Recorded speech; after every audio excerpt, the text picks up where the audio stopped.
Well, a difficult day for students returning to a high school in Queens. Yeah, they had to go through heightened security one day after police thwarted a possible shooting there. Duarte Geraldino is live at Benjamin Cordozo High School in Bayside with more on this. Duarte. Hard to imagine what these kids were going through, but they say it was such a rough morning with them, especially because of all the added security, which included bag checks and also metal detectors. Many of the students that I spoke to say they waited in line for more than an hour just to get inside. It was a long line. It was like all the way across the building. Towards the field. Yeah, towards the field. We ended up going to class at second period, so it took a while. It was like an hour. Yeah, and when we got inside, they did this backpack check. When there's TSA in the airport? Mm-hmm. Yeah, I saw a lot of kids. They look overwhelmed, nervous and anxious.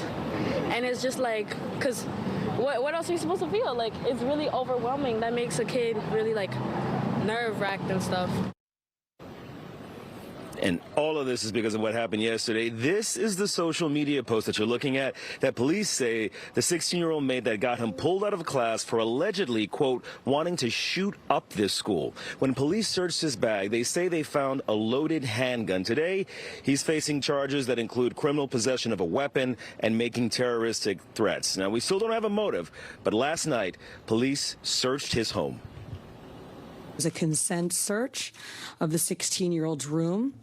It yielded 2 additional 9mm bullets found in his closet, consistent with the 9mm Taurus weapon that we recovered at the school.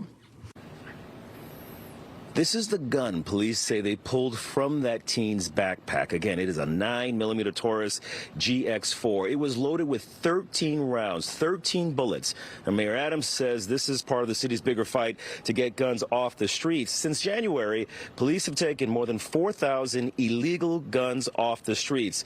But you know what? This gun, it was bought legally in South Carolina earlier this year. Now the ATF is trying to figure out how that gun wound up in a Queens high school if it was purchased in South Carolina. Now, because this suspect is just 16 years old, he is being treated as what's called an adolescent offender, which in theory means that he faces lighter penalties than if he were an adult. But still, if this kid is found guilty of the charges that he faces, he could spend years in confinement. In Bayside, Queens, Duarte Geraldino, Fox 5 News.